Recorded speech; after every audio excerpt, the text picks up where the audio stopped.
Good morning children, class 9th online class में आपका स्वागत। बच्चों आए आज के इस वीडियो में हम लोग हिंदी व्याकरण के अंतर्गत हमारा जो चैप्टर चल रहा है समास के अंतिम परिच्छेद में हम चल रहे हैं, अंतिम भाग में चल रहे हैं। आज हम लोग अभी तक देख चुके हैं अव्ययीभाव समास, तत्पुरुष समास, कर्मधारय समास, द्वंद्व समास। अब आज केवल चर्चा करना है बहुव्रीहि समास पर और द्विगु समास पर। एक बार फिर से पुनः सभी पर चर्चा कर देते हैं। अव्ययीभाव क्या है? जिस समास का पहला पद अव्यय हो और दूसरा पद संज्ञा, किंतु पूर्व पद अव्यय के मिलने से पूरा पद अव्यय हो जाता है और प्रधानता अव्यय की ही रहती है, पूर्व पद की ही रहती है। उसे हम क्या कहेंगे? अव्ययीभाव समास। जिस समास में दूसरा पद प्रधान होगा उसे हम तत्पुरुष समास कहेंगे। तत्पुरुष समास के 6 उपभेद बताए गए आपको: कर्म तत्पुरुष, करण तत्पुरुष, संप्रदान तत्पुरुष, अपादान तत्पुरुष, संबंध तत्पुरुष, अधिकरण तत्पुरुष। कर्मधारय समास में कि एक पद उपमेय होगा, दूसरा पद उपमान होगा, या एक पद विशेषण होगा, दूसरा पद विशेष्य होगा, किंतु प्रधानता दूसरे पद की ही उत्तर पद की ही होगी। तो वहां पर क्या हो जाएगा? कर्मधारय समास। द्वंद्व समास में क्या होगा? जिस समास में पूर्व पद और उत्तर पद दोनों प्रधान हो, यानी पहला पद और दूसरा पद दोनों प्रधान हो, बीच में योजक चिन्ह लगा हो, उसे क्या कहेंगे? द्वंद्व समास। द्वंद्व माने दोनों, जहां पर दोनों पद प्रधान हो, जैसे माता और पिता, माता पिता, हाथ पैर, दिन रात, आगे पीछे, घर अंदर बाहर आदि, ये सब क्या है? द्वंद्व समास में। अब आज हम चर्चा करेंगे विशेष रूप पर बहुव्रीहि समास में। बहुव्रीहि समास किसे कहते हैं? जिस समस्त पद में ना तो पूर्व पद प्रधान हो और ना तो उत्तर पद प्रधान हो, बल्कि दोनों पद मिलकर, यानी पूर्व पद और उत्तर पद दोनों पद मिलकर किसी तीसरे की विशेषता बताते हैं, तो वहां पर क्या हो जाएगा? बहुव्रीहि समास। ना तो पहला प्रधान हो और ना तो, बल्कि दोनों पद मिलकर, यानी पद, ये दोनों पद मिलकर किसी तीसरे की विशेषता को बताएं, तो वहां पर क्या हो जाएगा? मतलब जहां ना तो पहला प्रधान हो ना तो दूसरा प्रधान हो। अब जैसे शब्द क्या है? दशानन। दशानन शब्द क्या है? दशानन। अब जब आप विग्रह करेंगे तो क्या हो जाएगा? 10 है आनन जिसके, अर्थात राम। अर्थात क्या हो गया? राम। अब पूर्व क्या है? 10 है आनंद। 10 माने 10, आनंद माने 10 है मुख जिसके। अब यहाँ पर ना तो पूर्व पद प्रधान है और ना तो उत्तर पद, बल्कि पूर्व पद और उत्तर पद दोनों मिलकर विशेषता को बता रहे हैं, रावण को बता। दशानन रावण है। जैसे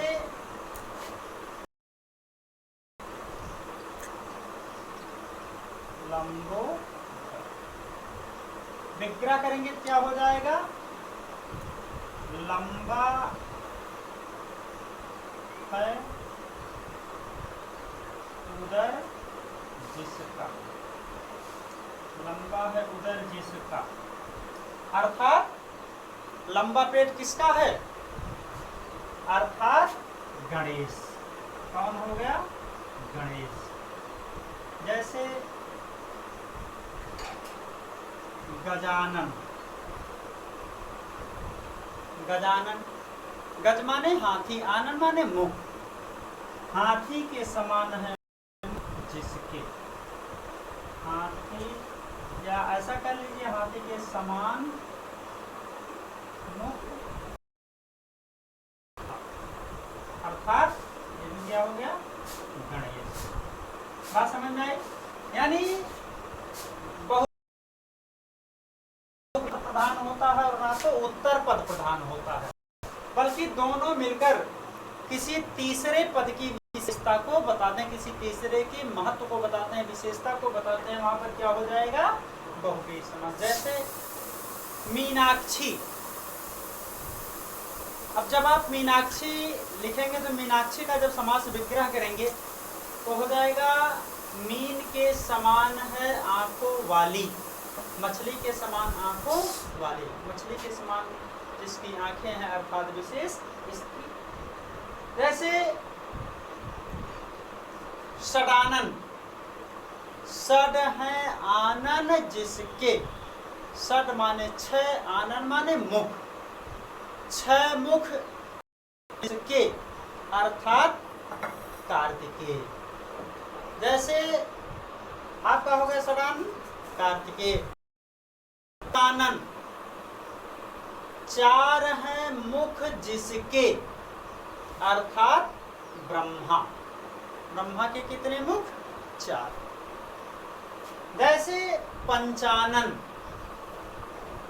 पंचानन में क्या हो गया, पांच हैं आनन जिसके, पांच मुख किसके है, शिव के है, शंकर के। विष्णु चारि भुज विधि मुख चारी और विकट वेश मुख पंच पुरारी। तो शिव के कितने हाथ हैं, मुख है पांच। जैसे गदाधर, गदा है हाथ में जिसके अर्थात कौन हो जाएगा, दो लोग होंगे, या तो आप भीम कहिए या तो आप हनुमान कहिए। हाथ वज्र और ध्वजा विराजे, तो हाथों में क्या है, गदा, भीम के भी हाथों में है। जैसे अब नीलकंठ, एक शब्द हमने वहां पर भी बताया, कर्मधारय में भी। अब कुछ समस्त पद ऐसे होते हैं जो विग्रह के ऊपर निर्धारित होते हैं कि आप उसमें कौन सा समास निकालें। नीलकंठ आपने किया तो नीला है कंठ जिसका अर्थात क्या हो गया, शिव। नीलाकंठ किसका है, शिव का है। जैसे अब उसी का आप जब करेंगे तो नीलाकंठ जिसका अर्थात शिव जब कर देंगे तो हो जाएगा क्या, बहुव्रीहि समास। लेकिन अगर आप उसी का करेंगे नीलाकंठ, नीलकंठ वाला, तो वहां पर क्या हो जाएगा, कर्मधारय हो जाएगा। बात समझ में आई? बहुव्रीहि समास में मतलब जिसमें तीसरा पद प्रधान होगा। अब उसके बाद में अगला है हमारा द्विगु समास। द्विगु, द्विगु में होता क्या है, जिस समास में पहला पद यानी पूर्व पद संख्यावाचक हो और दूसरा पद समूहवाचक हो। पहला पद संख्यावाचक हो और दूसरा पद समूहवाचक हो, तो उसे वहां पर कौन सा समास होगा, वहां पर द्विगु समास होगा।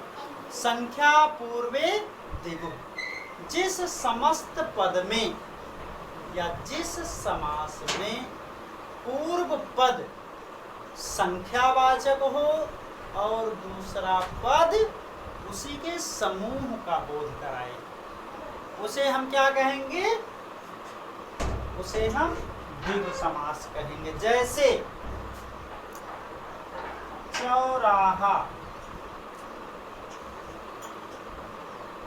चौराहा पहला शब्द क्या है, चार। अब इसका जब आप विग्रह करेंगे तो क्या हो जाएगा, चार राहों का समूह, चार राहों का समूह। तो चौराहा पूर्व पद चार राहों का पूर्व पद समूह उत्तर है। यानी पहला पद संख्यावाचक हो और दूसरा पद समूहवाचक हो, तो वहां पर क्या हो जाएगा, द्वंद्व समास, जैसे चौराहा। दूसरा उदाहरण आप ले लीजिए, जैसे नवरात्रि, नवरात्रि, नवरात्रों का समूह। नवरत्न, नवरत्न, नवरत्नों का समूह। पंचवटी, पंचवटी, पांच वटों का समाहार या पांच वटों का समूह। तो ये क्या हो गया, द्वंद्व समास। अब आप यहाँ पर देख रहे हैं ना, सब में संख्या, अब संख्या यहाँ पर भी है। जैसे अगर कह दीजिए कि आपने सर बताया कि पहले पद क्या हो, पहला पद संख्यावाचक हो और दूसरा पद समूह हो, तो यहाँ पर भी है संख्यावाचक, यहाँ पर भी है। अब संख्यावाचक यहाँ पर होने में अंतर क्या है कि ये पहला पद संख्या तो है, लेकिन दूसरा पद समूह का बोध नहीं करा रहा है। दूसरा पद किसका बोध करा रहा है, किसी तीसरे की विशेषता को बता रहा है, किसी तीसरे का बोध करा रहा है। लेकिन यहाँ पर जो संख्यावाचक है, पहला पद संख्या तो है, लेकिन दूसरा पद किसका है, पहले पद के समूह का बोध करा रहा है। तो वहां पर क्या हो गया, द्विगु समास। तो इस वीडियो में हमने आपको बताया दो समास की परिभाषा और उदाहरण। उसके बाद में अब आप लोग क्या देखेंगे, क्वेश्चन आंसर, इसका आप पीडीएफ के माध्यम से लिखेंगे। इस वीडियो में इतना ही, शेष अगले वीडियो में चर्चा करेंगे। तब तक के लिए आपका दिन शुभ हो। नमस्कार, धन्यवाद।